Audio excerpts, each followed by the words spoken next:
I've been meaning for a little while now to make a video talking a little bit about some of the trends that we've been paying attention to, some of the statistics that have had the biggest impact on how we are handling our digital marketing for our studios today. Independent of the programs and locations, these trends are really important to be paying attention to, and they've had an influence over not just what types of marketing and advertising we're doing to advertise the programs in our studios, but also the program offerings themselves. And I'll show you why that's important in just a second here. And I think that these trends are fairly clear enough. Like, it's pretty obvious what's actually going on, that if we ignore these trends and we're not paying attention to them, you're going to find yourself in hot water over the next couple years if you're trying to grow an instructional studio program. Now, what do I mean, and what are we looking at here? Well, let me show you a couple things. Google has some really cool tools that allow us to dive into some of their own data and then hopefully be able to exploit some of that data to our own benefit. One of them is the Google Trends tool, and we can look at the searches in Google over time historically and see what people have been looking at and what times of year they're searching those things, and compare that to what's happening at our own locations and that kind of stuff, and draw some pretty important conclusions from that. This one that I'm looking at right here, I just ran since, let's see, back to about 2014, how many people are searching this phrase here, dance studio near me. Okay, now this pretty clearly is showing that over time, over the last several years here, that the number of people searching that particular phrase has increased significantly. Now, there are a number of reasons for that. First of all, Google over the last few years in particular has been favoring searches and trying to sort of incentivize people to, when they're searching for brick and mortar businesses, so actual locations, not like you're buying something on Amazon.com, but if you were to type into Google, for example, pizza places or pizza places near me, something like that, Google pretty quickly can realize that you're actually looking for a location.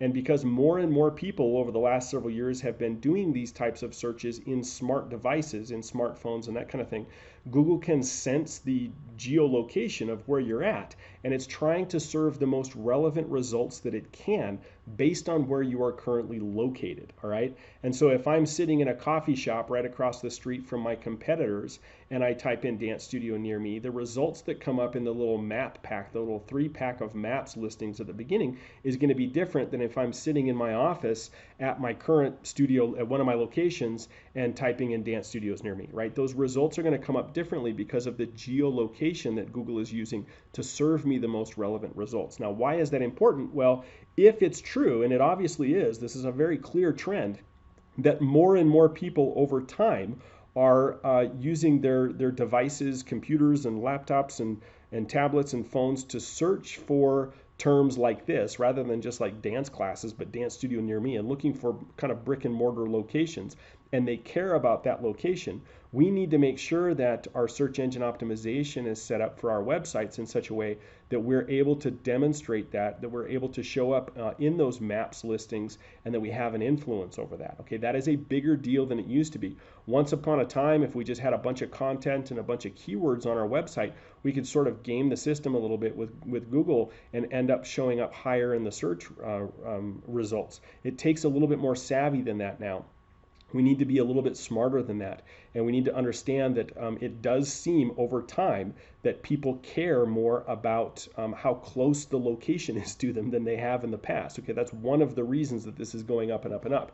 And so that's something we want to consider when we're handling our search engine optimization techniques, when we're doing our digital marketing, if we're doing Facebook ads and Google ads and those kind of things.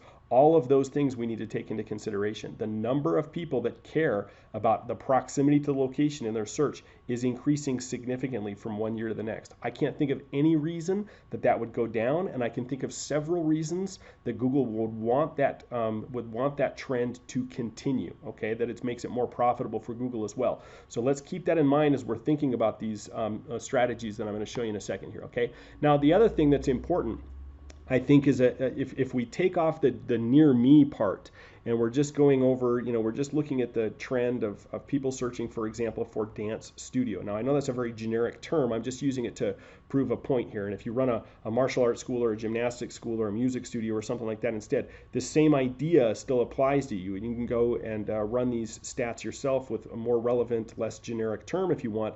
But here's the point that I'm trying to make. Couple of them. First of all, if you can see, I'm taking these stats all the way back until about 2004 here, which is about as far as this tool will allow me to go back. But if you look at this, you can see that there's a very, very consistent pattern from one year to the next.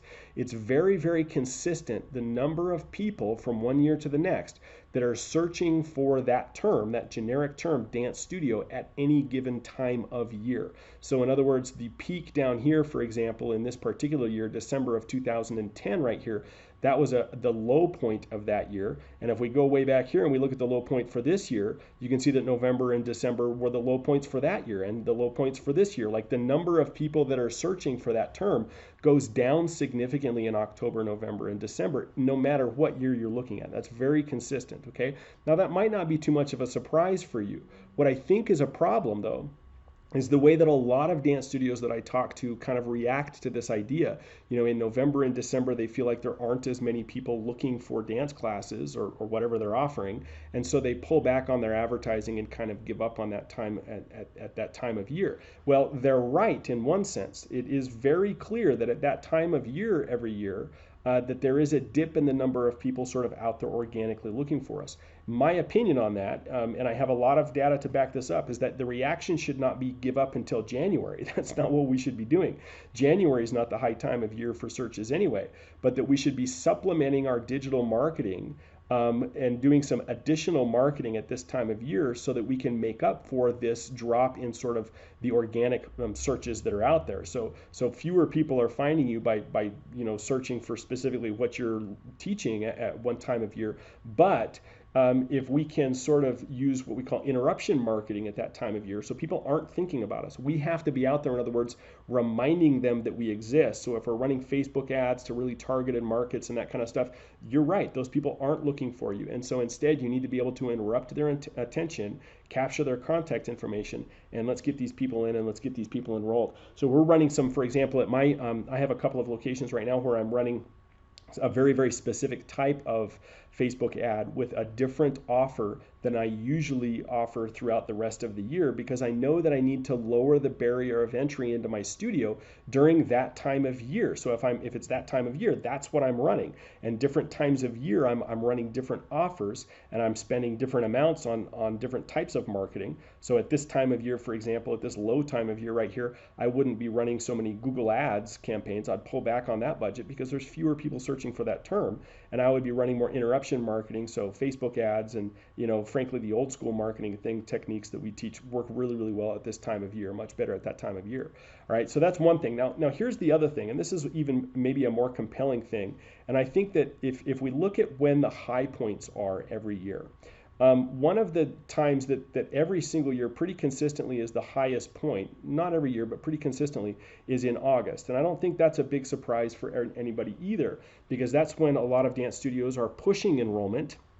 Because a lot of studios have a lot of marketing out there, that is part of the reason that so many people are searching for this term, dance studio, for example, at that time of year. It's not just because there's something magic and innate in people that are like incentivizing them to search for stuff at that time of year. One of the reasons is, of course, because it's back to school time, but another big reason is because so many studios are pushing marketing at that time of year. People are seeing it and then they're going out and they're searching for it as well. So let's keep that in mind. But what I think is really kind of interesting and compelling here is that if we look at the last few years, you see these kind of two different peaks here. One of the highest peaks that is only slightly lower than the August push is in June. That's when everybody's finishing up their recitals, of course, and doing that kind of thing for the most part. Not everybody, but most studios are doing shows and that kind of stuff that time of year. And then they're seeing this huge dip in enrollment over the summertime. And I think that's really, really an important and compelling thing to understand, is that every single year, the time of year when people are out there actively searching for what it is that you're teaching is at the time of year that you have probably at your studio the lowest enrollment. Isn't that interesting? Isn't it interesting that there are more people out there looking for what you offer during the time of year that you probably have the lowest enrollment. Well, we figured out a couple of strategies to capitalize on this. And I'm not going to go too deeply into all of them today, but just to give you a little bit of a hint of the kind of thing that you want to be paying attention, you want to understand this, okay? You want to be able to ride that wave, because every year during the time of year that so many studios are struggling to get people to come into their Princess Day camps or their summer intensives or whatever they're doing, there are actually more people out there looking for what you're offering at that time of year than any other time of year. And over the last 5 years, I just recently went back and looked at our stats. The last 5 years, the month of July in all of my programs in all of my locations, the month of July has been the highest grossing month in collections of the entire year for us up until that point. Now we will grow for the rest of the year after that, but for the last 5 years, July has been the highest grossing month for us every single year, because we're able to capitalize on this, because we understand that there are a ton of beginners out there at this time of year actively searching for what it is that we are teaching and what it is that we're offering. And if we can make sure that our programs are structured in a way that we can capture people into into regular enrollments at that time of year, our gross income goes up significantly. Not only that, but remember, some of you are familiar with some of our training that we do and things that we think are important. Charging people, for example, yearly registration fees, we think is a huge mistake. We charge people large down payments on the total cost of a program when they're enrolling. And if I can get a huge number of new students, I'm not talking about old students re-enrolling, but if I can get a ton of new students to be coming in the months of June, July, and August, and making large down payments on their programs, $199 or more on the programs that they're enrolling, even if my regular enrollment with some of my other students drops by 15% or something like that, which is not uncommon for us in the summertime, even if it drops a little bit, this is the best time of year for us to be increasing that cash flow by getting those large down payments and longer term commitments from the new students that are coming in at that time of year. Okay, this is not some statistic that I made up. This is not some magic thing in my area. This is the stats I'm running here across the entire United States, and it's very, very clear that there is a specific time of year that there are significantly greater amounts of people out looking for what it is that you have to offer, and that is at the time of year when most studios would not anticipate that to be the case. Okay, and it's not only that, but it's significantly higher. So you can see this year here in the month of July, there were almost twice as many people out searching for that term than there were at the lowest peak just a few months earlier than that. Twice as many people out there looking for what it is that you're offering at a time of year when everybody's complaining about enrollment and cash flow and not being able to get students in the door. Maybe that's telling us something. Maybe that's helping us to understand a little bit more clearly that we're thinking about this industry the wrong way. We need to make sure that we're paying attention to this industry and what the stats and the trends are saying to us, rather than just doing things the way that we've always done them because the way that we learned it in the studio we came up with, or this is the way my instructor did it. The world is changing. It is not the same as it used to be. And if we see anything trend-wise, right, we're seeing that more people care more about the location over time, that Google is also pushing results based on that. Another simple, interesting trend that I think is going on here is that the difference between the highs and the lows throughout the year is significantly smaller today than it was just 5 years or so ago, or 10 years ago.